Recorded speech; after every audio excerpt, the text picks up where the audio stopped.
कभी कभी ये प्रश्न आता है, हम सब अच्छा है करते रहे, हमारे साथ क्यों बुरा हुआ है कि सारे भगवान हैं वो भारत में ही क्यों हुए।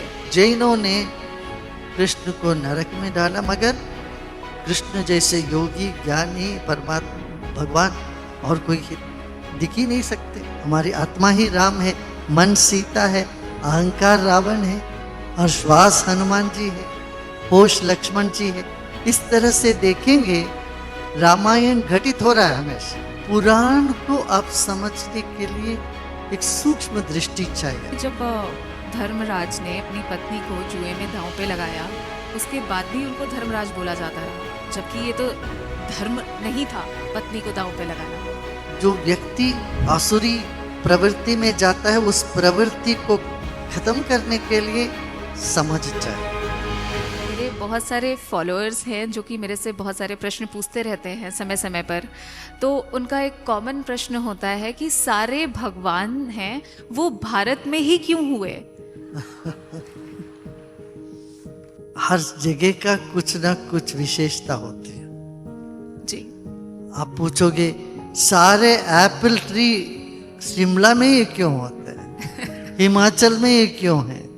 ऐसा नहीं है, भगवान दूसरे जगह नहीं है, भगवान सर्वव्यापी है, सब जगह है। और भारत की अपनी विशेषता है, यहाँ अपना आध्यात्म। तो हर देश की अपनी अपनी कुछ खूबी है। तो मगर ये जो मुख्य अवतार हुए हैं, राम कृष्ण बुद्ध, ये सब भारत में ही जन्म हुए।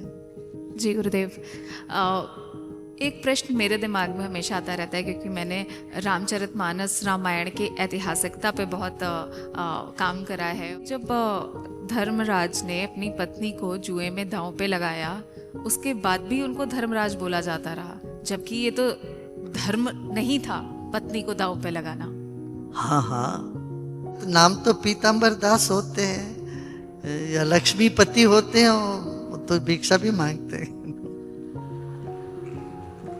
धर्मराज में बहुत सारे गुण थे, बस उनमें एक नुक्स ये थी, वो एक वीकनेस होता है ना व्यक्ति में, वो उसमें कमजोरी उनका ये था, जुआ खेलना। अब लोगों में बहुत सारे गुण भी होते हैं, मगर उनमें कुछ ना कुछ ऐब होता है। इसीलिए धर्मराज को किसी ने भगवान नहीं बोला, सिर्फ कृष्ण को भगवान। तो गुरुदेव, जिस तरीके से बोला जाता है कि भगवान की भक्ति करोगे तो स्वर्ग मिलेगा, और कर्म अच्छे करोगे तो स्वर्ग मिलेगा या नरक मिलेगा। अच्छा देखिए, कर्म अच्छे करे तो अच्छा ही मिलेगा, उससे सुख मिलेगा। वो तो कोई ग्रंथ से तुम्हें सीखना नहीं है। अभी देखो तो, अब कुछ गलत करके देखो, किसी का तपाचा किसी का ये मार के देखना क्या मिलता है, और किसी को कुछ अच्छी बातें कह के देखो क्या मिलता है। ये तो अच्छे कर्म का अच्छे फल तो अभी सिद्ध होगा ना भाई। जीवन में खुद ये सब अनुभव कर ही सकते हैं, हम लोग करते भी हैं। हाँ, कभी कभी ये प्रश्न आता है, हम सब अच्छा है करते रहे, हमारे साथ क्यों बुरा हुआ है? अगला ही प्रश्न ये था। हाँ, हमको क्यों, हमने कभी किसी को बुरा नहीं चाहा, मेरे साथ ऐसे क्यों हुआ? तब मैं ये कहूँगा, तुम सिर्फ इस जीवन को देख रही हो, थोड़ा पीछे मोड़ के देखो। तुमने कहीं उधार ले रखे, कहीं किसी से, अब वो लोग आके तुम्हारा दरवाजा खटखटा रहे हैं। ये एक ही जन्म थोड़ी ना है, पिछले जन्म में भी बहुत कुछ किया है आपने। तो वो विशाल दृष्टिकोण से देखना पड़ता है। इसीलिए योग बहुत आवश्यक है। योग मार्ग में क्या है, जो जो कर्म है हमें, वो हम कट जाते हैं, और जो दुख आ सकता है आगे, उसको पहले से रोकने का मार्ग ही योग है। आपने बोला कि दृष्टिकोण को बड़ा करो। पिछले जन्म की भी या प्रारब्ध आपके साथ आ रहा होगा, जिसकी वजह से आपको दुख या सुख झेलने पड़ रहे हैं, पर हमें पूर्व जन्म की चीजें याद क्यों नहीं रहती हैं? अच्छा, वो कोई बड़ी बात नहीं। आजकल वो ध्यान करोगे तो सब जान लोगे, उसको कोई दिक्कत नहीं। 3 घंटे टाइम लेके बैठ जाना। अब पास्ट लाइफ रिग्रेशन तो बहुत लोग करते हैं, और इस तरह से हमारे यहाँ एटर्निटी प्रोसेस बोलते हैं, एक टीचर के साथ बैठ जाओ और आप पीछे पीछे ले जाएंगे, मगर जान के भी क्या करना है? ये सब जान के करना क्या है? आगे बढ़ते जाना चाहिए।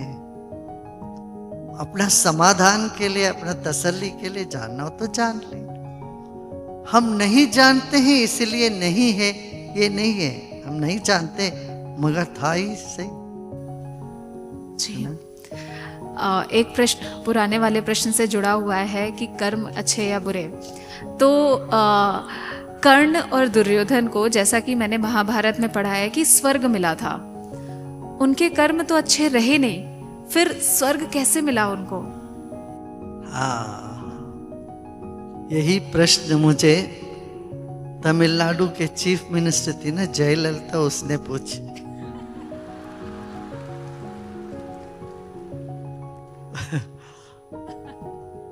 उसने कहा, गुरुदेव जीवन भर अच्छा किया धर्मराज ने, बाद में उनको स्वर्ग मिला कि नहीं मिला पता है, मगर दुर्योधन जीवन भर गलत किया, यहां पर भी उसने अच्छे से राज्य किया, मर के भी उसको स्वर्ग मिल गया। तो अच्छे क्यों रहना है? हम भी क्यों घोटाला क्यों नहीं करें? ये बताइए, हम नेक व्यक्ति रहे। देखिए, वो तो उस वक्त पद से हार गई थी इलेक्शन में, तो बोले देखिए ये आदमी आए, इतना इसने नुकसान करता, इतना ये बातें जो भी, तो हम अच्छे क्यों रहना है? हमने कहा, तुम्हें पता है क्या दुर्योधन चैन से सोया था कि नहीं? तुम गलत करोगे तो तुम्हारी नींद हैरान हो जाएगी। भाई इधर भी तुम कुछ नहीं हो। अपने यहाँ कहीं पुराण में है, आखिरी दम में वो हरि का स्मरण किया, फिर उनको मुक्ति मिल गई। अजामिल का है और लोगों का, और भी भक्तों का ऐसी है कहानी। इसका मतलब यही है, कर्म कटने के लिए बहुत समय नहीं लगता। मतलब एक कमरे अंधेरा रहा, 20 साल में बंद रहा, तो उसमें रोशनी आने के लिए 20 साल नहीं लगता, क्षण भर में आ सकता है। इसलिए कहते कर्म क्या तू बुला दो, कर्म की चिंता ना करो, ये परीक्षा ना होगी दोबारा, तो तुम अपने में टिक जाओ। ज्ञान अग्नि दग्ध कर्माणि, भगवान ने गीता में कहा, जितना भी दुराचारी रहो हो, मगर मेरे पास आ जाता है तो उसका सारा दुष्कर्म कट जाएंगे। बोले है ना, तो ऐसा ही है। तो दुर्योधन जीवन भर कुछ किया हो, आखिरी में बुद्धि तो आ गई, भगवान के पांव पकड़ लिया तो उनको भी मिल गया।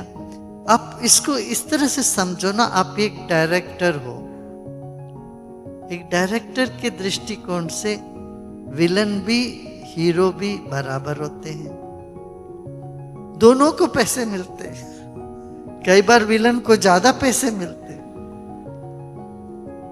हीरो से। हीरो ना हो तो विलन ही नहीं हो। हम यदि ये पात्र में ही रहते हैं तो हम फंसे रहते हैं।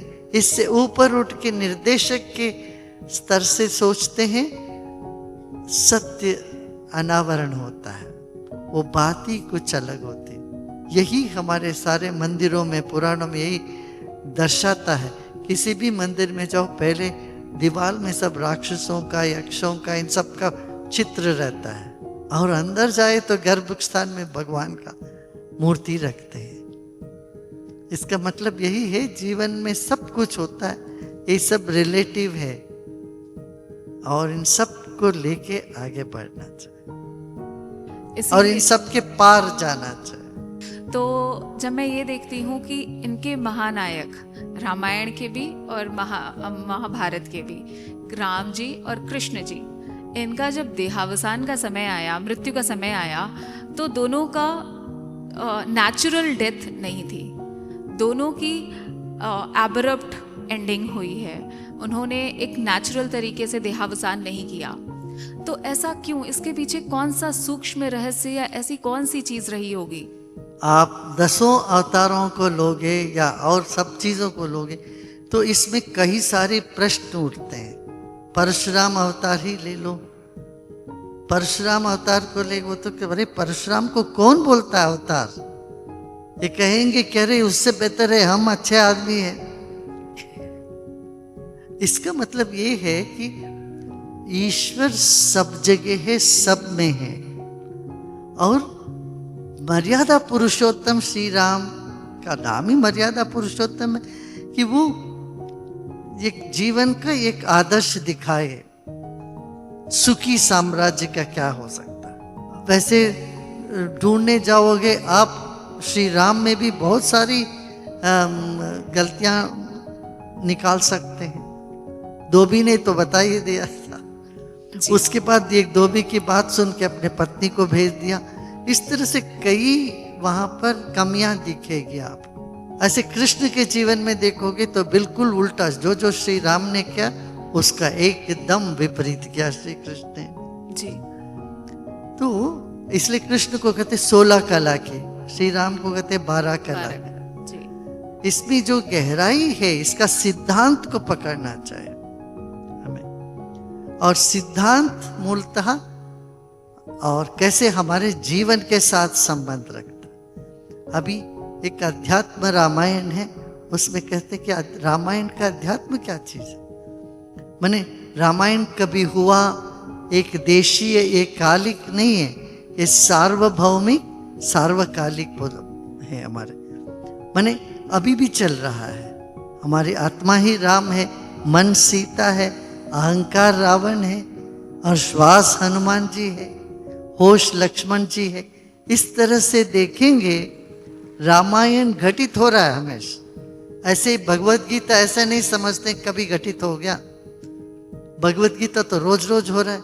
जिस दिन आप विषाद करते हो हर चीज ये ठीक नहीं वो ठीक नहीं हो तो पहला अध्याय में हो, आप घबरा गए हो तो पहले अध्याय में हो, और थोड़ा बुद्धिमत्ता दिखाती हो मगर हो मूर्ख तो दूसरे अध्याय में हो।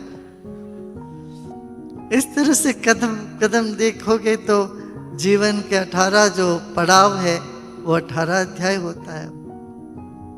कभी भक्ति उमड़ती है हमारे भीतर तो कहते हैं हम 12वें अध्याय में बैठ गए। तो जीवन के साथ इसको जोड़ के देखना चाहिए। और ठीक है हुआ होगा भाई, हम क्यों उनके लॉयर बने? हम ना रामचंद्र जी के लॉयर ना कृष्ण जी के लॉयर है। ठीक है, हम अपना देखते हैं आज क्या है, अपना जीवन में हमें क्या देना है लेना है वो देखना चाहिए। गुरुदेव, ये मेरा प्रश्न है कि अगर भीष्म पितामह पहले ही विवाह करने के लिए हाँ बोलते थे और अपनी उस प्रतिज्ञा के लिए अडिग नहीं रहते तो सब बातें खत्म हो जाती, महाभारत होता ही नहीं। वही तो क्या उनका इतना अडिग रहना सही था कि उन्होंने पूरे कुल का और पूरा सब विनाश और कर दिया? हाँ ठीक तो है। महाभारत होता ही नहीं था तब तो।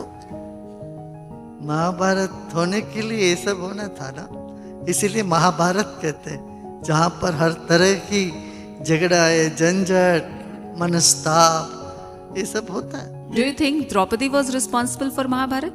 When you see the whole thing as a Leela, you see the divinity, the Parabrahma has made all these roles. If you see the Puranas, that's what you see. What the Rakshasas, they were the doorkeepers of heaven. Then they were asked to go in the world in 3 lifetimes as bad guys or 100 lifetimes as good guys. They chose to be 3 lifetimes. You have heard these stories, right? All this indicates in duality there is always 2 sides, good and bad. That is what it is, duality. So you try to find solution in duality, you're not going to find. See, when you see Krishna, you have many facets of Krishna. He is so complete in everything. But if you see the Jains, they put Krishna in hell, yes, नरक में डाल देते, मगर they could not keep him in नरक alone. He said अगले जो युग में he will become the first tirthankar. इसका मतलब श्री कृष्ण में वो दोनों देखिए, Krishna was responsible for the war, nobody else. Arjuna was going to run away to Himalayas, nothing he wanted, but Krishna brainwashed him thoroughly, telling one after another, you know, he says this, he said that. It's so confusing, and made him fight the war and win.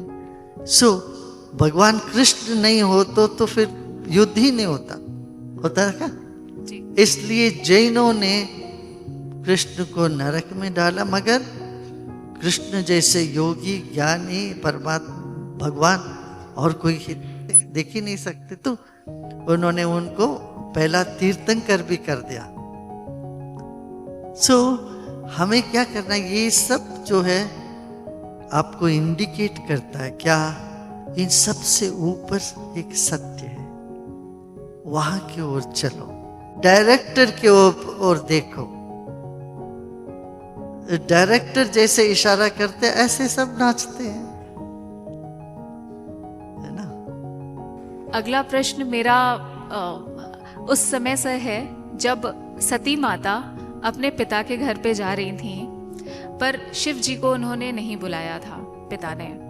तब सती माता को रोकने का प्रयास करा था शिव जी ने कि आप मत जाइए देवी। तब सती माता ने अपने 10 महाविद्या का रूप लिया था। जब शिव जी को पता था कि क्या होने वाला है, वो अंतर्यामी है, जब माता सती को पता था कि क्या होने वाला है, तो ये फ्रिक्शन क्यों हुआ? ये 10 महाविद्याओं में उनको टूटना, उनका इतना शिव जी पे क्रोधित होना, ऐसा क्यों हुआ? देखिए, पुराण को आप समझने के लिए एक सूक्ष्म दृष्टि चाहिए। ऊपर से देखने से एक कथा है, कई बार अटपटा सा लगता है कि शिव जी को बालक ने रोक दिया, वो इतना क्रोधित हो गए। साधारण मनुष्य भी इतना क्रोधित नहीं होता है ना। फिर उसने क्या त्रिशूल लेके अपने बेटे का गला काट दिया। वो तो सर्वज्ञ बोलते हैं, उनको कैसे पता नहीं चला ये खुद का बेटा है। इस तरह से कई सवाल उठेंगे आपके मन। क्यों आप सिर्फ कहानी को देखते हो? कहानी नहीं, उसके पीछे तत्व है। ये सब सिंबॉलिक है, माने प्रतीकात्मक है।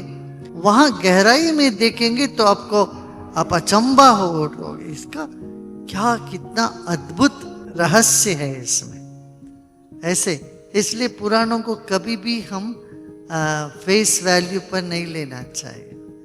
हमने इस पर काफी बात बताया, गणेश रहस्य जी। ऐसे ही दक्ष रहस्य, दक्ष प्रजापति की, दक्ष माने क्या?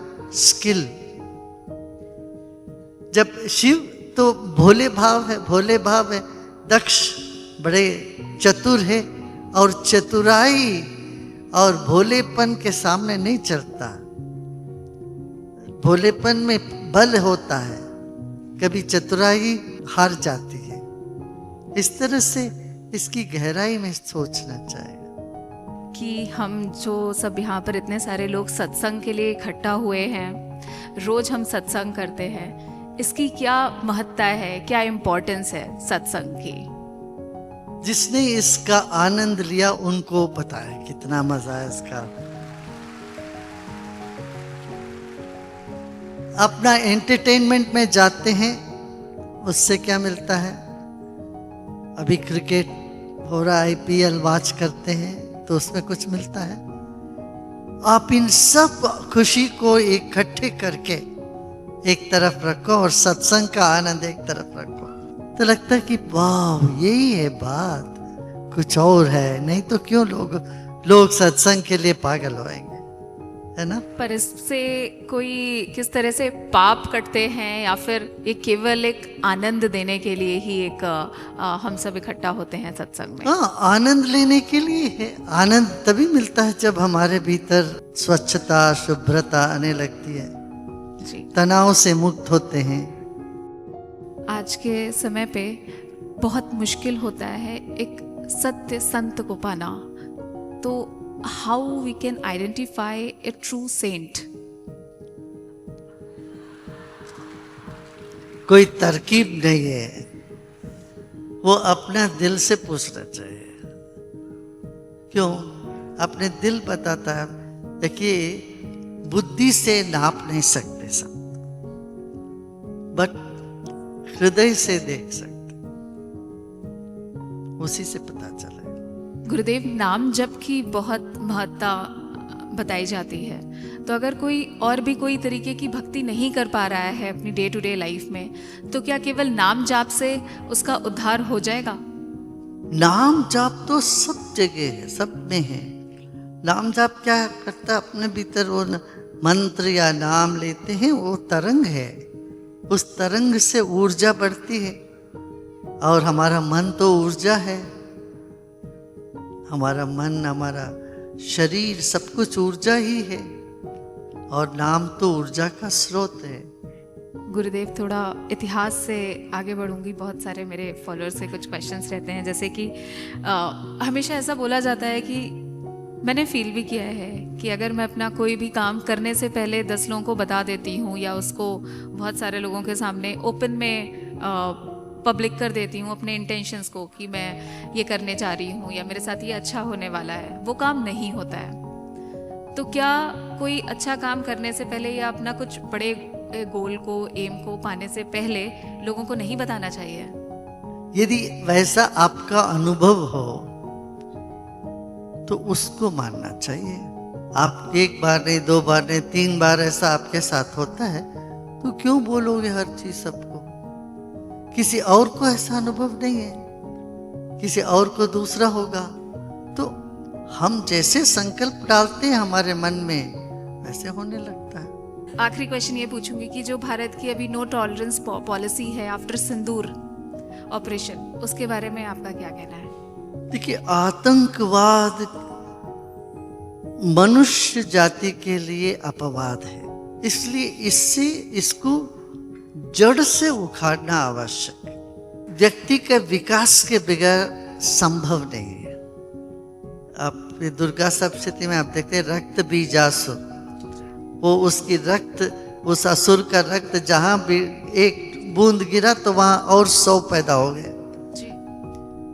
बल से इनको दूर नहीं कर सकते हैं, तो दुर्गा माँ ने क्या है, जिह्वा को कर दिया और जिह्वा में उसको थाम लिया सारे रक्त को। इसका मतलब क्या है? समझ से, बातचीत से। देखो, जो व्यक्ति आसुरी प्रवृत्ति में जाता है, उस प्रवृत्ति को खत्म करने के लिए समझ चाहिए, उनका बुद्धि फिर जाए, सही सीधा हो जाए, तो उनके भीतर से आतंकी भाव ही मिट जाएगा। ये करना आवश्यक है। इसलिए आतंकियों को एक जगह बंद करिए, फिर उनको शिक्षा दीजिए, ये आवश्यक है। और जहां कहीं भी ऐसे आतंक का बीज दिख रहा है, वहां बीज से उसको खत्म करना चाहिए। एक और प्रश्न पूछती हूँ कि जैसे यूएस में दिखता है कि जो वॉर वेटरन्स होते हैं उनको जनरली पीटीएसडी होता है, पर भारत में जो वॉर वेटरन्स हैं वो अपने वॉर को जाने पर एज अ बैज ओन करते हैं और बहुत ही ज़्यादा गौरवान्वित महसूस करते हैं उसमें। तो क्या कुछ मेंटालिटी में डिफरेंस है कि यूएस में इतना पीटीएसडी कॉमन है वॉर वेटरन्स में और भारत में नहीं है? यूएस जैसे युद्ध किया, ऐसे युद्ध भारत ने नहीं किया। यूएस ने क्या किया? यूनाइटेड स्टेट्स ने अफगान हो, इराक हो, वहां घुस करके वहां महिलाओं को, बच्चों के ऊपर, सबके ऊपर बहुत अत्याचार किया। वो सब करके जब बाहर आते हैं, वापस आते हैं, अपने परिवार के साथ बैठते हैं, उनको वो सब याद आने लग जाते। इससे पीटीएसडी होती है। हमारे देश में हमने कभी ऐसा युद्ध नहीं किया कि जाके किसी के घर पे घुस के उनको वो कुछ हिंसा करें। हमने सिर्फ और सिर्फ देश की सुरक्षा पर जोर दिया है। कोई दुश्मन आए उनको नाकामयाब करने में हम लोग लगे हुए। ये भारत का विशेषता। हमने कभी किसी देश में जाके आक्रमण करके वहाँ के लोगों को तंग करके वहाँ के संपत्ति उठा के लेके आए, ऐसा कभी नहीं। बहुत बहुत आभार गुरुजी। Thank you so much. जय गुरु।